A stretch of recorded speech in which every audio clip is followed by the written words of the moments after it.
हाँ भट्ट भारे, आपसे पहले भी रावण और बाणासुर जैसे लोग इस धनुष को उठाने, हिलाने और तोड़ने का प्रयत्न कर चुके हैं। तो जो अपने आप को रावण और बाणासुर से भी अधिक शक्ति संपन्न समझता हो, शक्तिवान समझता हो, मेरी प्रार्थना है वे लोग ही इस धनुष के पास में आए, अन्यथा समय बर्बाद न करें। कब आया था? एक बड़ी बात मनुस्मृति में कही गई है, जन्मता जन्मनः जायते शूद्रः संस्काराद् द्विज उच्यते। जन्म से सभी किसी भी वर्ण या किसी भी जाति के लोग हों, शूद्र ही पैदा होते हैं। संस्कार के बाद में अलग अलग चीजें होती हैं। अगर आप भागवत का वर्णन पढ़िएगा तो जो ऋषभदेव जी महाराज हुए हैं, जैन धर्म के प्रथम तीर्थंकर, उनकी जो 100 संतानें हुई हैं, उनमें से 100 ब्राह्मण ऋषि बन गए, कोई राजा बन गए और कोई अलग अलग चले गए, अलग अलग चीजों में चले गए, पिता एक ही थे। ऐसा जो संस्काराद्य जो थे, विश्वश्रवा नाम के ऋषि रावण के पिता थे। उनकी 2 पत्नियां थी, केकशी और बड़ेड़ा। केकशी से 3 संतानें और बड़ेड़ा से भी 3 संतानें थी। बड़ेड़ा से जो 3 संतानें थी, उनमें से कुबेर, विभीषण और त्रिजटा। केकशी से जो 3 संतानें थी, रावण, कुंभकर्ण और शूर्पणखा, ये 3 संतानें। रावण जब पैदा हुआ तो 10 सिर थी। विश्वश्रवा ऋषि देखकर चकित हुए और बड़े प्रसन्न हुए। कहा मैं इस बेटे को इतना वेदों का विद्वान बनाऊंगा कि 10 दिशाओं में वेद मंत्रोच्चार करेगा। 10 सिरे, दशग्रीव उसका नामकरण किया गया। अद्भुत वेदाध्ययन कराने के बाद में महाराज तीर्थ यात्रा करने के लिए चले गए। ये बहुत बड़ी बात नहीं है माताओं कि आप बच्चे को कितने महंगे स्कूल में पढ़ाते हो। कभी कभी महंगे स्कूल में पढ़ने वाले लड़के नालायक निकल जाते हैं, गुंडे निकल जाते हैं, और तुम्हारी गांव की पाठशाला का पढ़ा हुआ बच्चा दुनिया में अब आपका नाम रोशन कर देता है। ये कोई बड़ी बात नहीं है, बात संस्कारों की है। यहां कुछ नहीं हो रहा है, उधर से देखो आप।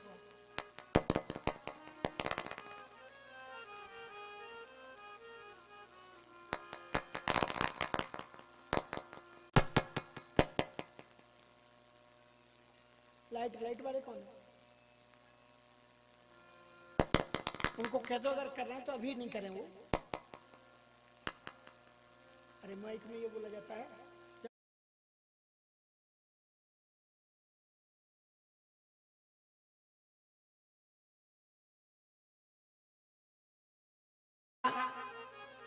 माइक वाले भैया जहां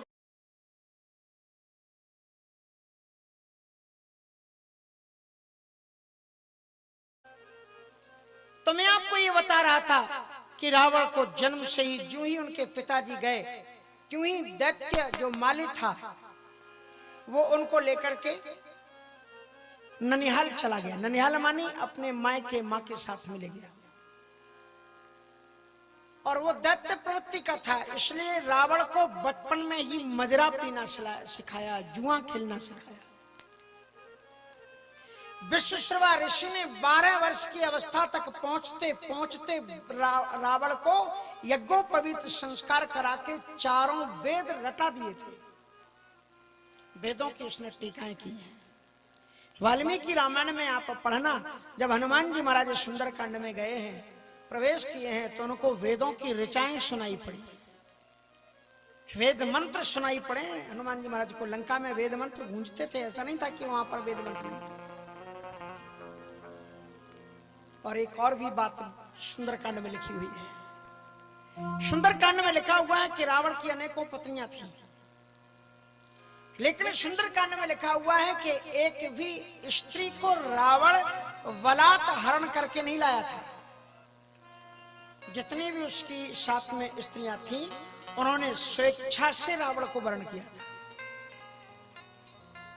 इसका प्रमाण है सीता जी ने इनकार किया तो उसने महलों में उनको नहीं रखा है। रावण को चारों वेदों का ज्ञान 12 वर्ष की अवस्था तक करा दिया गया था। ज्योतिष का ऐसा ज्ञानी था कि उसके जैसा कोई ज्ञानी था नहीं। लेकिन थोड़े दिन की कुसंगति ने उसके पूरे संस्कार पर पानी फेर दिया। एक आपको उदाहरण सुनाते हैं। एक रामलीला मंडली के मैनेजर को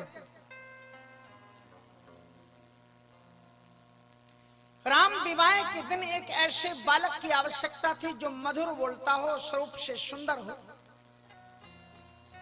सुकुमार हो, संस्कारवान हो। खोज रहे थे बालक को तो किसी गांव में गए। दरवाजे पर बैठा हुआ बच्चा रामायण का पाठ कर रहा था।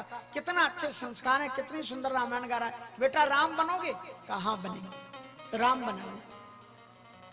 और जब राम बना, मुकुट धारण किया तो दुनिया के लोग सिंहासन पर, वो रामलीला मंच पर चढ़ गए उसका चरण स्पर्श करने के लिए। उनको ऐसा लगा मानो कि साक्षात राम आ गए। लेकिन 20 वर्ष बाद उसी रामलीला मंडली के मैनेजर को एक ऐसे नौजवान की आवश्यकता थी दशहरा में जो रावण का पाठ कर सके। और रावण का पाठ सब थोड़ी कर सकते, हाँ, सबके बस का काम थोड़ी। एक श्रीमान जी चले खोजने रावण का, तो उन्होंने बॉडी देखी, कद काठ। किसी की कद काठी देख करके पहलवान मत समझ लेना, नहीं तो भूल कर बैठो तुम। उन्होंने देखा एक हलवाई की दुकान पर एक साहब बैठे हुए थे, बड़ी बड़ी मूछें और बड़ी भुजाएं, भुजदंड। उन्होंने कहा यार ये तो बड़ा गजब का है, अगर ये रावण बन जाए तो जम जाएगा। कहा भैया रामलीला में रावण बनोगे? कहा मैं बिना पढ़ा लिखा। तो बोले ज्यादा थोड़ी, बस एक लाइन बोलना है। कहा एक लाइन? बोले हाँ, जब हनुमान जी आएंगे वो पूछेंगे बता तेरा परिचय क्या है, तो तुम तलवार खींच कर हम लंकेश। बोले बस इतनी रटना है? बोले हाँ। बोले इतना तो कितना टाइम है? बोले 1 महीना। इतना तो रट ही लेंगे। अब महाराज उसने रटना शुरू किया। कोई आए, भैया दूध है? बोले हम लंकेश। क्या भाव दूध दिया? बोले हम लंकेश। गरम है कि ठंडा? बोले हम लंकेश। पूरा हम लंकेश, हम लंकेश, हम लंकेश रटते रहे। और उसके बाद में जब रामलीला का टाइम आया, उनको हनुमान जी का दशहरा पहनाया गया, रावण का दशहरा पहनाया गया और पहन करके आए मंच पर। वो हनुमान बनने वाला तो बहुत तेज था, पुराना खिलाड़ी था, उसे मालूम था ये तो हलवाई है, ये रावण क्या बनेगा। हाँ, उसने महाराज का बता तेरा परिचय क्या है। देखो श्रोता कांप गए, हनुमान जी क्या बात की, तेरा परिचय क्या है। और जो ही ऐसे पूछा बता तेरा परिचय क्या है, तो उसके हाथ से तलवार गिर गई। बोले हुजूर मैं धन्नु हलवाई हूं। तो इतना आसान थोड़ी होता है रावण बनना। अब महाराज वो रावण जो था एकदम गजब का तैयार होकर के, तो इसलिए वो रावण चला गया वहां, उसके संस्कार थोड़े से दूषित हो गए। महाराज जब लौट करके आए, विश्वश्रवा ऋषि आते से ही महल में पूछा कि मेरा बेटा कहाँ है, रावण कहाँ है। कहा वो तुम इधर गए और उसी समय मामा जी उसको लेकर के चले गए। विश्वश्रवा को बड़ा दुख लगा। उसी समय वो अपनी ससुराल गए। वो राक्षसों की घराना था। पूछा मेरा बेटा रावण कहाँ है, तो पता लगा वो नृत्यशाला में मदिरा पान करके झूम रहा था, नाच रहा था। 18 वर्ष का रावण मदिरा पान करके झूम रहा था। विश्वश्रवा ऋषि की आंखों से आंसू आ गए और एक जोरदार थप्पड़ मारा। का भूल करके बाप की देहली पर कदम मत रखना, तुमने मेरे सारे अरमानों पर पानी फेर दिया। रावण उसके बाद में घर नहीं गया। विश्वश्रवा ऋषि का जब अंतिम समय आया, रावण को पता लगा मां के द्वारा,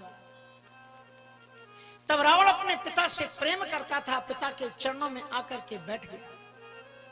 कितना भी पिता माता पिता नाराज हो दिखावा करते हैं, लेकिन दिल से तो बच्चे के प्रति प्रेम बना ही रहता है। इसलिए उनका हाथ उसके सिर पर चला गया और उसने पूछा कि पिताजी, मैं बहुत बड़ा अभागा हूं, आप जैसे ऋषि की संतान होकर के भी आपके सानिध्य से वंचित रहा। विश्वश्रवा ने कहा कि रावण, लेकिन तुम दुनिया के अद्वितीय पुरुष हो, क्योंकि तुम में वो क्षमता है कि तुम्हारे लिए ही साक्षात अनंत नारायण परमात्मा धरती पर राम के रूप में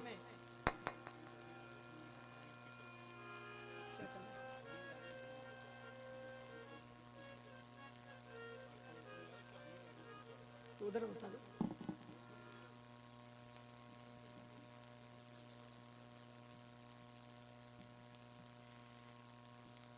तो इस प्रकार से करके उन्होंने विश्वश्रवा ऋषि ने यह कहा कि तुम में एक अद्वितीयता है कि तुम्हारे लिए ही सारे जगत का कल्याण करने वाला परमात्मा तुम्हारे दरवाजे पर खुद आएगा और तुम्हारा उसके द्वारा उद्धार होगा। रावण ने जब ये सुना तो पूज्य पिताजी से पूछा कि महाराज, मेरा कैसे उद्धार संभव होगा, मैं कैसे उन्हें पहचानूंगा? कहा, जब राजा जनक की बेटी, लाडली बेटी सीता का विवाह हो, उस समय पर वो वहां पर पहुंचेंगे। रावण स्वरूप बदल करके उस सभा में वहां पर आया, राजाओं के रूप में छुप करके बैठा। शेष तोषणी विद्या पिताजी ने दी थी कि इसको तुम छोड़ देना, जिस पर कोई प्रभाव ना पड़े, समझ लेना वही ईश्वर है। और जो ही उन्होंने उस माया का प्रयोग किया तो सारे लोग व्यामोहित हो गए, लेकिन श्री राम मुस्कुरा रहे थे। रावण उतर करके नीचे आया, रघुनंदन श्री राम जी से कहा कि मैं आपसे ही मिलने आया हूं, धनुष तोड़ने या सीता से विवाह करने नहीं आया। सरकार नीचे आ जाओ, हम आपसे दो दो बात करेंगे। राम जी नीचे उतर करके आए, कहा, कहिए महाशय, क्या बताना चाहते हैं? कहा, मैं दुनिया का अद्वितीय ज्योतिषी हूं, मुझ जैसा ज्योतिषी दुनिया में कोई है नहीं। मैं आपका भाग्य बताने आया हूं। तो उन्होंने कहा, पंडित जी, मेरा भाग्य बताने के पहले आपने अपना भाग्य देखा है कि नहीं? कहा, मैं अपना भी भाग्य बता दूंगा आपको, आप पूछ रहे हो इसलिए, और मुझे उसके लिए जन्म पत्री की जरूरत नहीं पड़ती, मैं तो बस देख करके ही बता देता। और बताया कि दाईं आँखी पर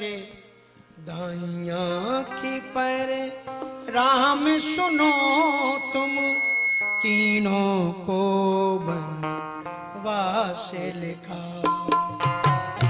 दाईं आँखी पर राम सुनो तुम, तीनों को बनवास लिखा। हे राजीव लोचन राम, तुम्हारे भाग्य में ज्यादा सुख नहीं है, विवाह तो होगा, लेकिन विवाह होने के बाद आप तीनों का वनवास हो जाएगा। और कहा, तुम्हारी आंख पर क्या लिखा?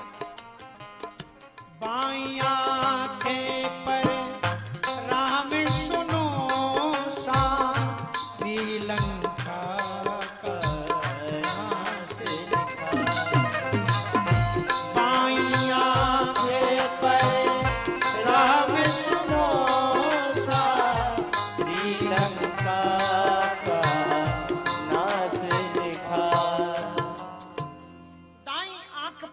सुनो तुम तीन